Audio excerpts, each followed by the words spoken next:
बिस्मिल्लाहिर्रहमानिर्रहीम। अस्सलाम वालेकुम स्टूडेंट्स, मैं हूं वाजिद अली कंबो, आपका chemistry teacher. Student, second year chemistry chapter 10 और आज हमारा टॉपिक है difference between E2 and E1 reactions और साथ ही साथ आज मैं आपको एलिमिनेशन और सब्स्टिट्यूशन रिएक्शन इनमें डिफरेंस समझाऊंगा। तो ये हम आगाज करते हैं डिफरेंशिएट या difference between E2 and E1 reactions.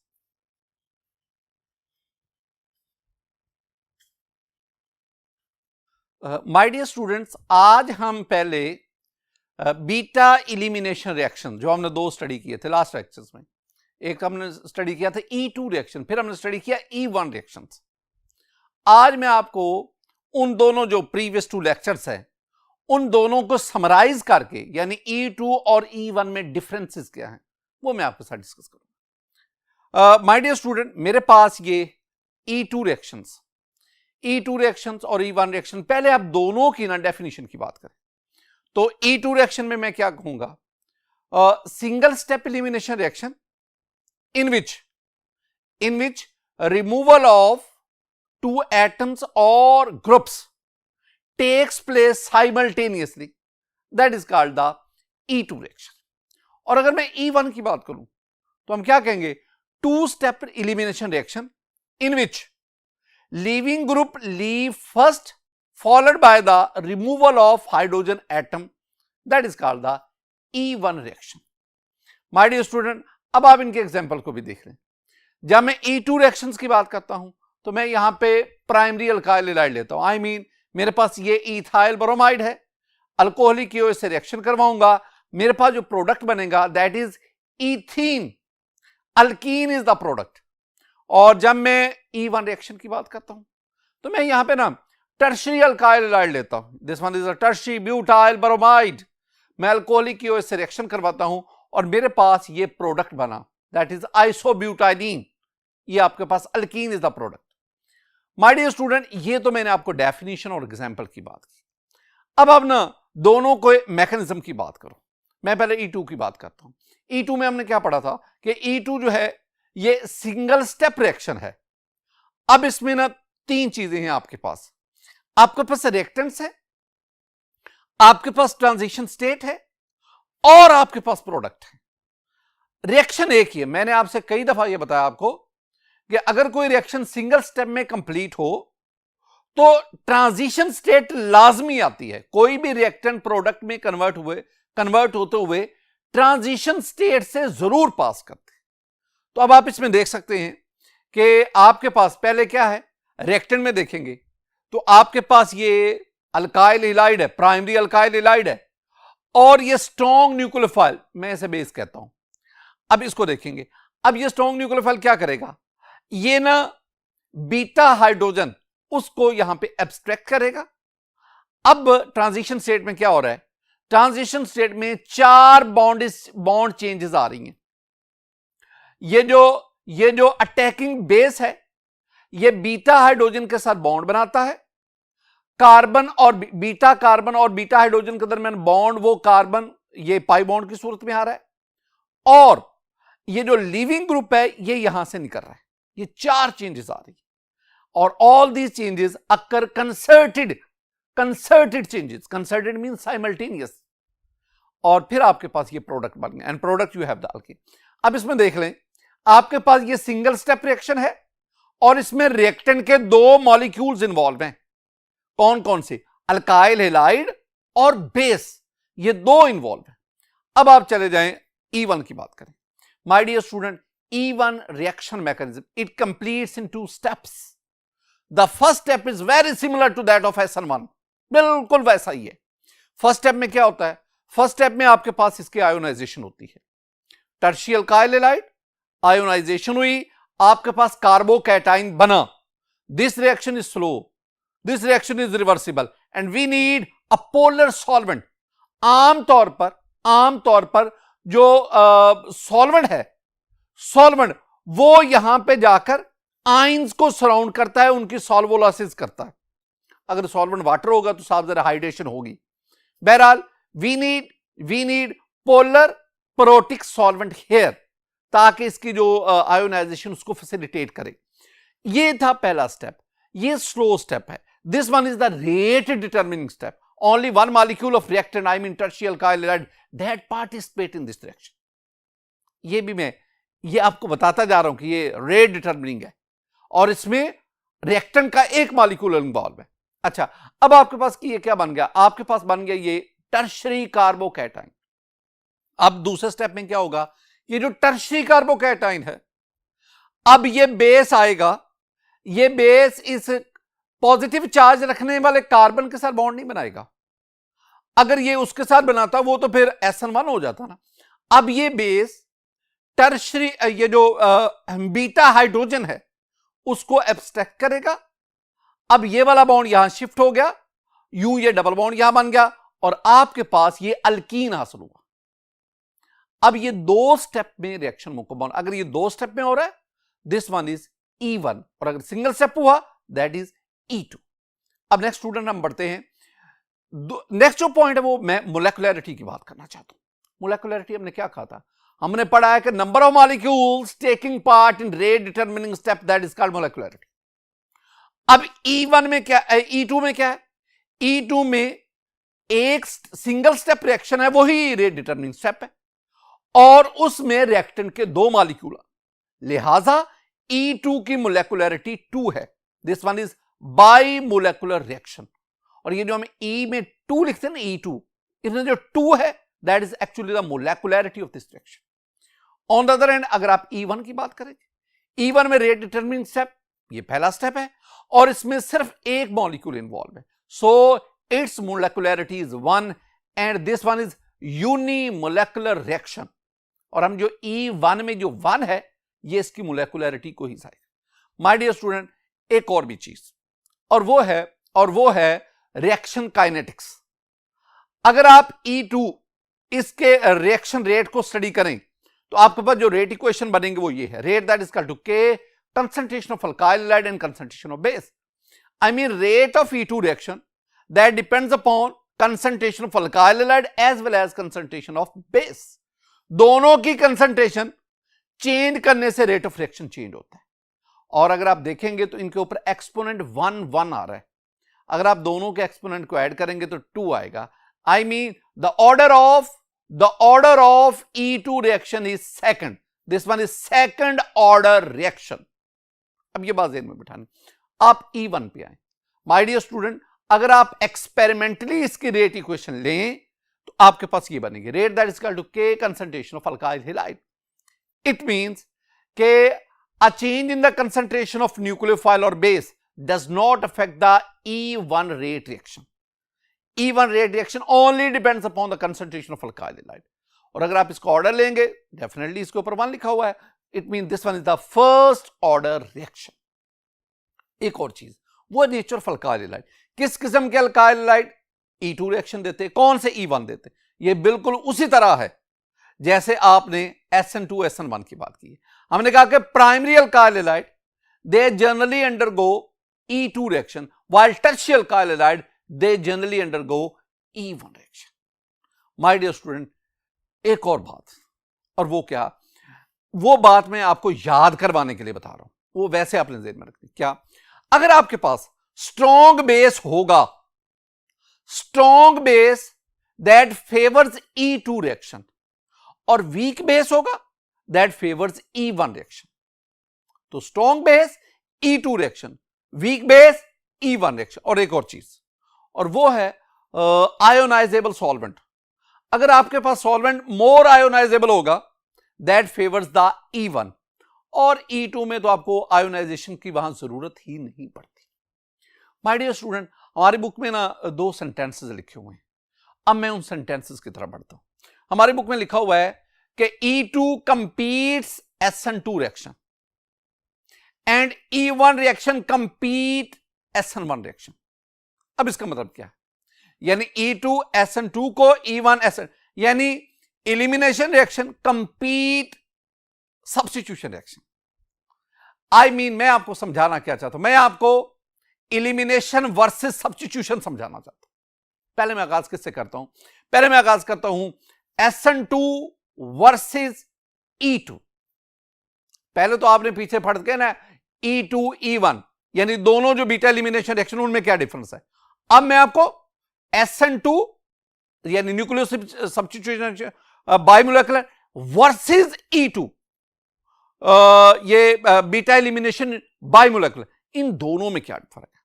My dear student, difference की तरफ जाने से पहले ना मैं कुछ बातें आपके साथ शेयर करना चाहता हूं।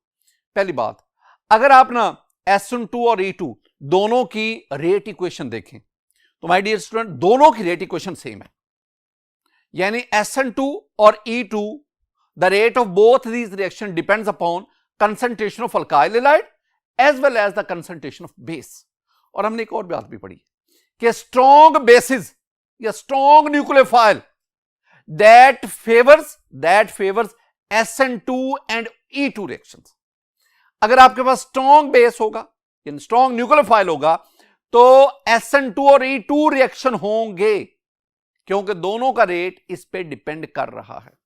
हमें एक और ना एक sentence, student very very important, वो स्टूडेंट जो केमिस्ट्री सीखना चाहते हैं ना उनके लिए ये एक तोहफा है सेंटेंस। ये क्या, मैं न्यूक्लियोफाइल और बेस की बात करना चाह रहा हूं। My dear student, all nucleophiles are potential bases and all bases are potential nucleophile. मैं मजीद क्लियर करता हूं the reactive part of both nucleophile and bases is the unshared electron pair. मैं ये न्यूक्लियोफाइल और बेस के बारे में बता रहा हूं कि न्यूक्लियोफाइल और बेस में जो रिएक्टिव पार्ट है वो उनके ऊपर जो अनशेयर्ड इलेक्ट्रॉन पेयर है वो है। माय डियर स्टूडेंट, एक और बात, इन दोनों का ना डिफरेंस से पहले ना मैं आपको कुछ बातें याद करवाना चाहता हूं, एक पॉइंट आपको समझाना चाहता हूं। ये मेरे पास ना सबस्ट्रेट है, आई मीन अल्काइल हैलाइड है, सबस्ट्रेट अल्काइल हैलाइड को मैं सबस्ट्रेट कह रहा हूं। ये मेरे पास सबस्ट्रेट है।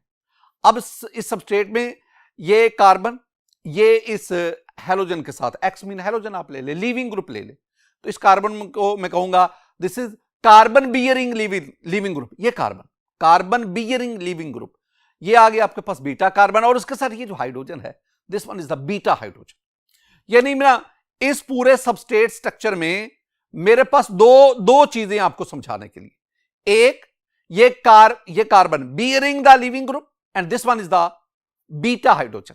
अब ये मेरे पास है न्यूक्लियोफाइल, आप इसे बेस भी कह सकते हैं। अब इसके ऊपर ये लोन पेयर है, अनशेयर्ड इलेक्ट्रॉन पेयर है। अब क्या करेगा, अगर ये अब फर्क हो, मैं जो अल्फाज आप समराइज करके आप तक पहुंचाना चाह रहा हूं, अगर ये बेस, अगर ये न्यूक्लियोफाइल इस बीटा हाइड्रोजन इसको एब्स्ट्रैक्ट करेगा तो ये कार्बन और बीटा हाइड्रोजन के दरमियान ये जो इलेक्ट्रॉन है ये यहां के पाई बॉन्ड बनाएंगे और ये लीविंग ग्रुप यहां से लीव कर जाएगा। इस सूरत में ये जो आपके पास प्रोडक्ट बनेगा ये अल्कीन होगा and this reaction is elimination reaction. ये E2 रिएक्शन है।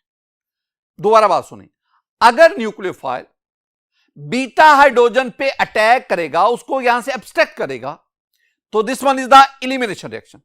अगर यही दूसरी केस, अगर यही न्यूक्लियोफाइल इस कार्बन पर that bearing the leaving group, अगर इस पर अटैक करेगा, लिविंग ग्रुप लीव करेगा, आपके पास ये प्रोडक्ट बनेगा, this one is SN2, this one is substitution reaction. तो E2 और SN2 दोनों में डिफरेंस क्या है? दोनों में डिफरेंस है site of attack of nucleophile.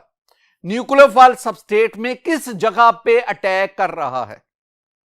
अगर न्यूक्लियोफाइल, जिसे मैं बेस भी साथ साथ कह रहा हूं, अगर वो बीटा हाइड्रोजन को एब्स्ट्रैक्ट करता है, इलिमिनेशन। अगर वो carbon bearing the leaving group इस पे अटैक करता है, सब्स्टिट्यूशन रिएक्शन। ये बातें आपने ज़हन में बिठानी। स्टूडेंट, मैं दोबारा आता हूं, मैं दोबारा उसी हेडिंग की तरफ कि SN2 वर्सेस E2 दोनों में डिफरेंस क्या है। माय डियर स्टूडेंट, दोनों में डिफरेंस मैं 4 पॉइंट्स की बेस पे आपको समझाता हूं। 4 पॉइंट्स। पहला point, the relative steric hindrance of the substrate. The relative steric hindrance of the substrate. मैं कुछ बातें आपके साथ, ये स्टेरिक हिंड्रेंस क्या होता है? स्टेरिक हिंड्रेंस होता है स्ट्रक्चर की वजह से रुकावट। हिंड्रेंस ड्यू टू स्ट्रक्चर की वजह से रुकावट। मैं आपके सामने ना 4 सबस्ट्रेट अल्काइल हैलाइड, यहां मेरे पास इस पूरे केस में alkyl halide is the substrate. मैं 4 अल्काइल हैलाइड आपके साथ शेयर करने जा रहा हूं। ये मेरे पास है मीथाइल ब्रोमाइड। स्टूडेंट गौर से देखें, ये कार्बन कौन सा, carbon bearing the leaving group, यही टारगेट पे रहता है। इस कार्बन के साथ ये 3 हाइड्रोजन हैं। अब ये hydrogen are small in size, सबसे स्मॉल साइज जो है ना वो हाइड्रोजन का साइज, तो हाइड्रोजन जो है वो स्मॉल इन साइज है। अब हाइड्रोजन का साइज छोटा है, लिहाजा हाइड्रोजन जो है वो लेस स्टेरिक हिंड्रेंस क्रिएट करेगा। अब ये हमारे पास आ गया ethyl bromide. My dear student, ये वो carbon bearing the leaving group, इस कार्बन के साथ अब 2 हाइड्रोजन हैं, एक मेथल ग्रुप आ गया।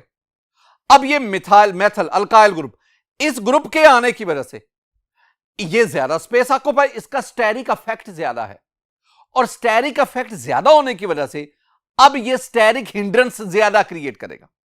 अब अगर कोई न्यूक्लियोफाइल, अगर वो इस कार्बन पर, carbon bearing the leaving group, अगर इस कार्बन पर, मैं इसे अल्फा कार्बन कह देता हूं, अगर इस अल्फा कार्बन पर अगर कोई न्यूक्लियोफाइल अटैक करना चाहेगा, तो अब ये अल्काइल ग्रुप की मौजूदगी की वजह से उसको रुकावट का, कदरे रुकावट का सामना, और ये रुकावट जो है वो मिथाइल ब्रोमाइड में कम थी। इस रुकावट को तो मैं स्टेरिक हिंड्रेंस कह रहा हूं। अब आप ना ये 2 ब्रोमोप्रोपेन की बात करो, this one is secondary alkyl halide, secondary.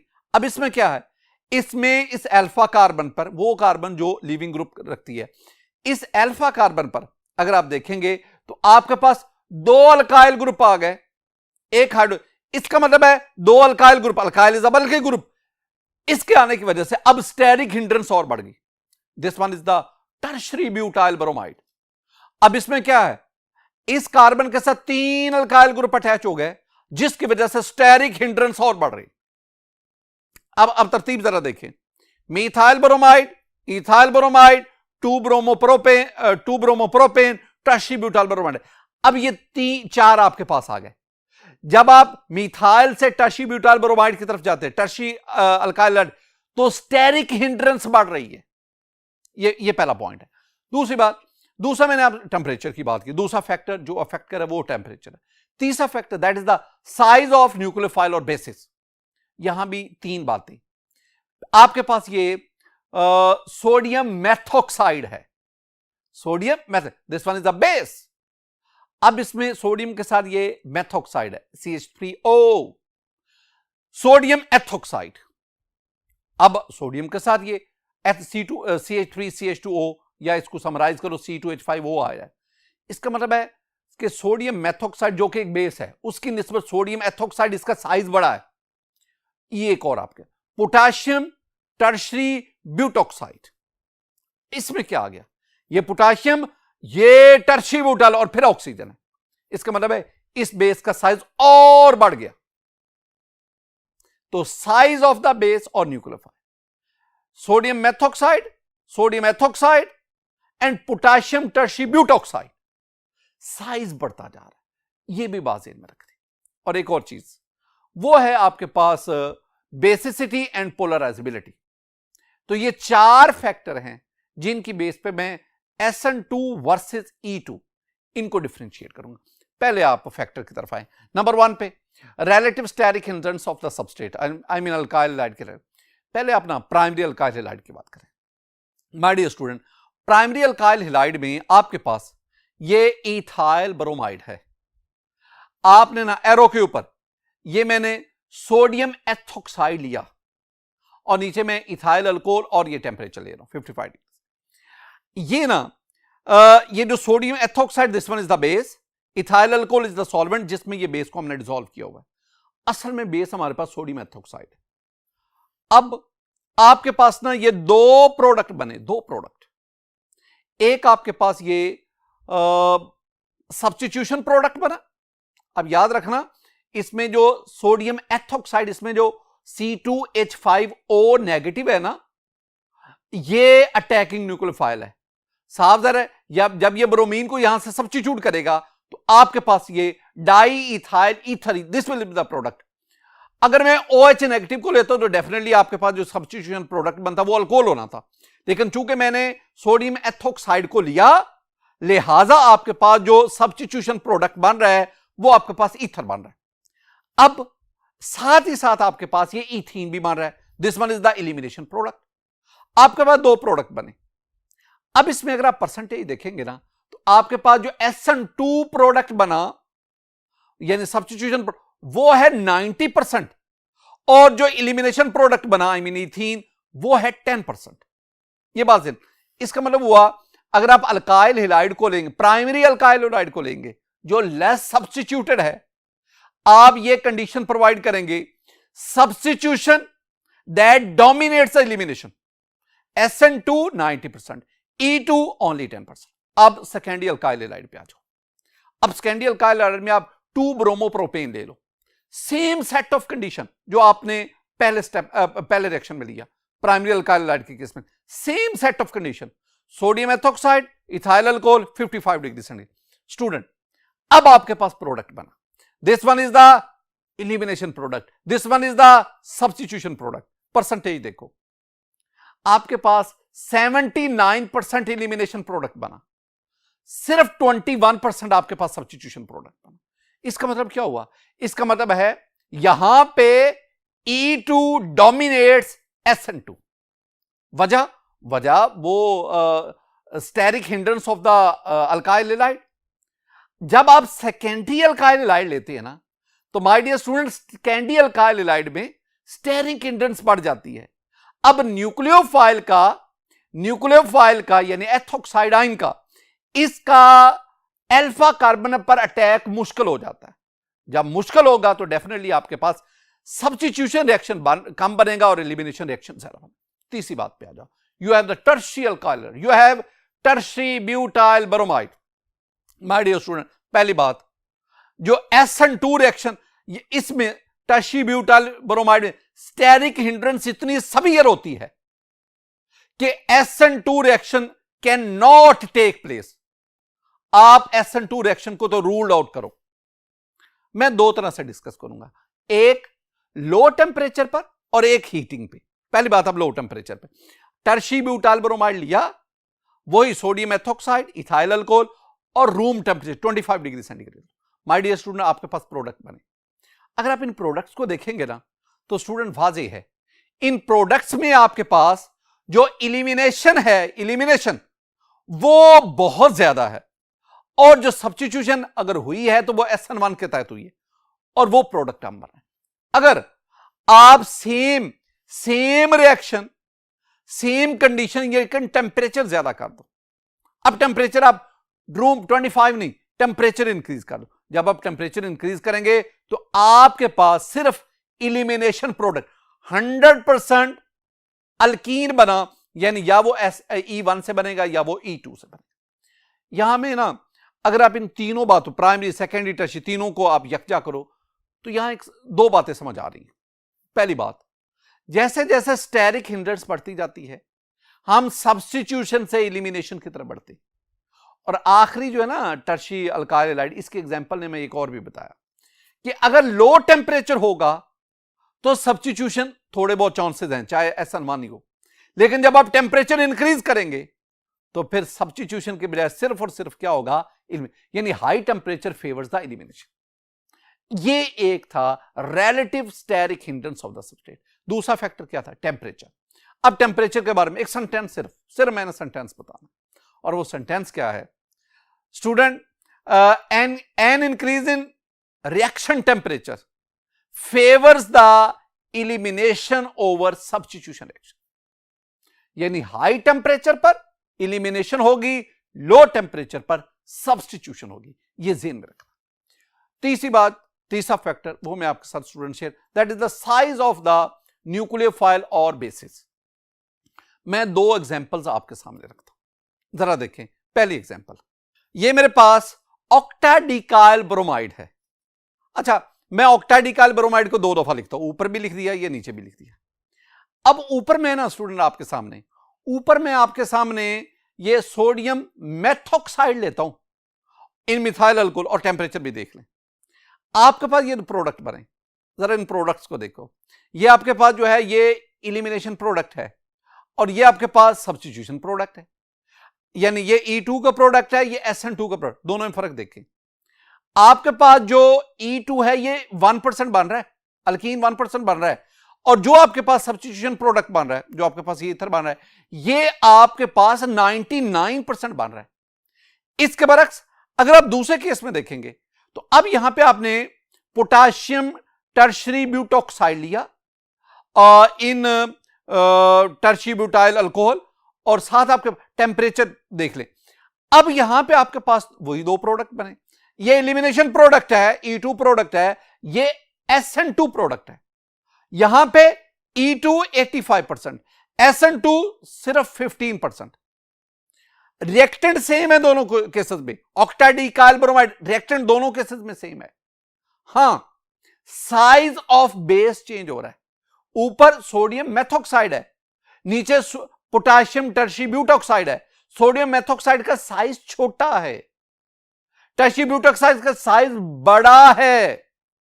अगर बेस का साइज बड़ा होगा, मोर स्टेरिकली हिंडर्ड बेस होगा, दैट फेवर्स द इलिमिनेशन, और साइज कम होगा, कॉम्पैक्ट होगा, लेस स्टेरिकली इंड्यूस्ड होगा, तो that favours the SN2 reaction.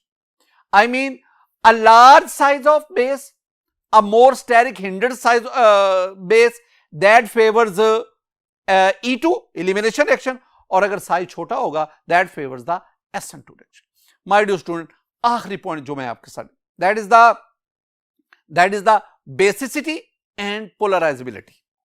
दो सिर्फ बातें आपको लिखवाना चाहता हूं, सिर्फ दो बातें आपको याद करवानी है।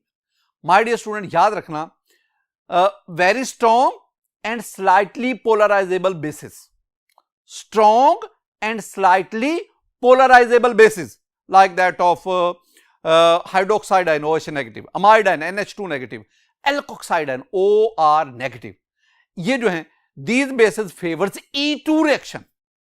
लेकिन इसके बरक्स weakly and more polarizable bases, weakly जो weak bases हैं ज्यादा polarizable like that of chloride, bromide ion, iodide ion, acetate ion, they favors SN2 reaction।